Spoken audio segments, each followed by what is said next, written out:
Obviously, we see Stephen today, we see Chantel in a bit, so this is before Chantel's, but what I'd like to know is just a little bit about your stable first of all. First of all, can I start with Tommy Coyle? Yeah. I heard, you know, that he's going to fight Chris Algieri. Yeah. Is that kind of near enough? Well, it's as near as it can be without actually being announced. So I'm told.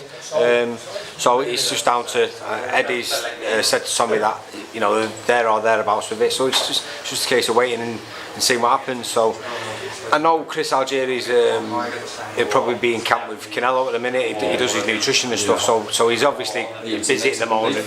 Well, hopefully not. No. So you know, he's busy at the minute, so maybe he's going to get the fight out of the way first and then announce it. So we'll see. But nevertheless, Tommy's on the bill. Tommy's on the bill. Eddie's told him that regardless, if he's not Chris, he's still on the 1st of June bill. So if it is Chris, how do you beat Chris? Because he's not. Well, he's a good all-round solid fighter.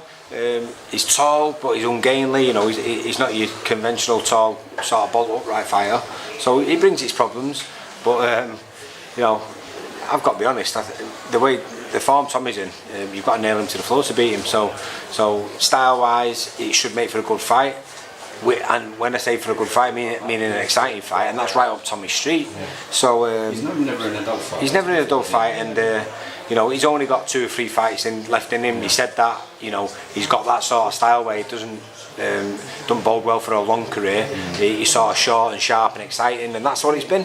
So he's probably overachieved, but that's through his dedication. You know, he's such a disciplined guy, and the setbacks what he's had, he's never been discouraged by him. He's always persevered through them. So that's a testament to his character, and you've got to take it out of him. He's achieved a hell of a lot, and it's exciting. I'm so happy for him because he never thought he'd box at Madison Square Garden, and you know, if it's going to be Chris Algieri, which it looks like it is, then that's a great fight for him. And if he can beat Chris, then God, imagine Tommy Coyle getting a world title shot. It's like the Dave Allen situation, isn't it? You know, they joke it's like 3 fights away from world title. And Tommy's obsessed with Rocky, but it really would be a Rocky story, you know, for him to work his way into a position of getting, you know, obviously he wouldn't be worked into the situation where he'd be a mandatory challenger, but God, who'd begrudge Tommy Coyle for getting a world title shot? I don't think anyone in boxing would. Yeah.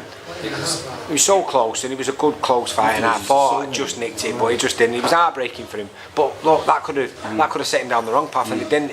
He went away, re-evaluated, took his bruises, took his lumps, and learned the lessons from it. Absolutely. Next, Carl. Yeah. What's likely when we're going to see Carl? Waiting to find out now. It's looking like end of July, early August time in America. We're not sure where. Looking like maybe West Coast, but yeah, nothing nailed down yet. Hopefully the next week or two we'll get a date and then we can start cracking up. Yeah, because I just saw something else. He's now with Top Rank, isn't he? He's got a joint promotion now with Top Rank and ESPN, and you know, Valdez is definitely an easy fight to make in that situation. So you know, we'd welcome that fight. It's not an easy fight by any stretch of the imagination, but Frampton's again still, you know, the Josh Warrington loss, it was a great fight, but his decision making early on lost him that fight for me, and you know, I'd welcome the rematch for there, and I'd put him in with any featherweight in the world. Is the rematch likely to happen, or is it? Well, I think if you look at the situation, you know, he's got to deal with Kid Galahad first, and Carl's going to be boxing around about the same time, so that won't be next. But you know, who's to say that will happen before the end of the year? Yeah, you've got Valdez and you've got Josh Warrington, who are realistic fights for Carl towards the end of the year, so that's exciting in itself. I hope you see that. Okay, Rocky? Yeah, he's waiting. Looks like it's going to be out in July.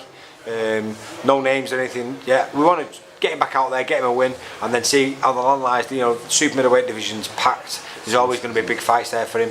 So we'll see. But he's looking like he's going to be out on an MTK show in July. Is it now a case with Rocky that, you know, given his age and what he's done, he's won a world title? Is it now just big fights only?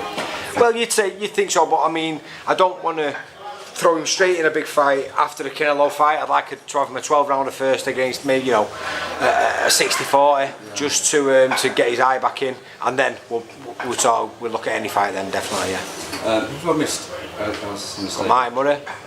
Yeah, because he's reversed his retirement. What happened? Yeah, he just decided that he wanted to carry on, have one more go at super middle. Didn't quite feel like he was finished.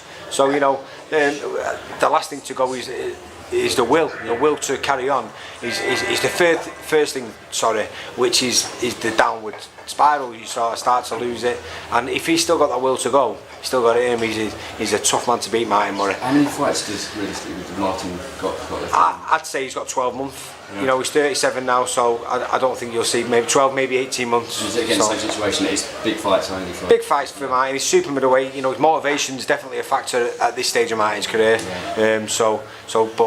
And the weight, he's sort of stuck in between middle and super middle, but he'll move up to super middleweight. Now he won't kill himself. Make sure he's nice and strong at the weight, and again, he's another addition to the super middleweight mix. Who else? Jack Catterall.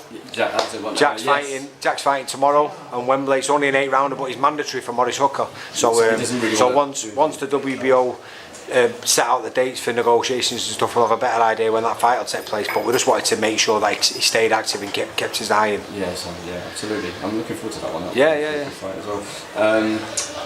I've got Mark Leach. Akib Fiaz is a new kid who's just turned over. Real good prospect. Mark Leach is fighting for the English title next week. Where's that? Next Saturday in Manchester.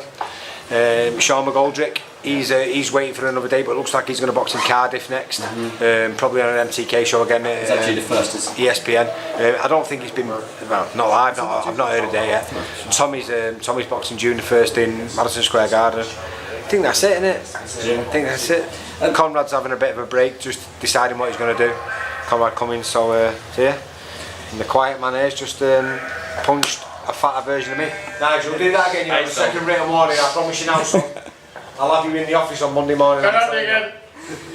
Just find out, obviously, you've got a big stable, but do you still look out for the No, to be honest with you, my limit was always 10 and there's 11 at the minute, and the only reason being Chantel came and asked if I'd help her out, and I was more than willing to help her out because she was in a horrible situation, so I had no issues there doing that, and you know, that's my absolute limit now. We're sort of still juggling balls as it is, and it's tough work doing it, but you know what, they're all accommodating, they help each other out, so we rotate it.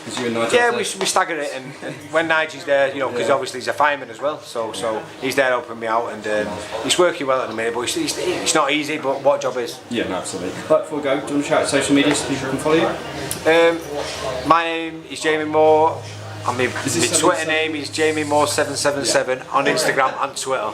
Yeah, if you want to follow Nigel on Instagram, it's Nigel Travis CC, which stands for Captain Chaos. No, he's not. No, he's not. It's not me. It's not me.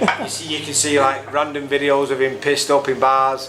You know, it's nothing to do with his job. Who's worse, him or Tommy, for pranks? Well, Tommy's worse for pranks. He's just worse for just being a fucking pain in the ass, to be honest. Boring. Pain in the ass. Tommy's no limits. That's what I mean. He's no filter. Tommy's got no filter. Tommy's no filter. It's all or nothing. He's too far Tommy, we call him. Too far Tommy, Too far Tommy. He's after barrier now. Okay, imagine. Yeah, that's right. Thank you very much.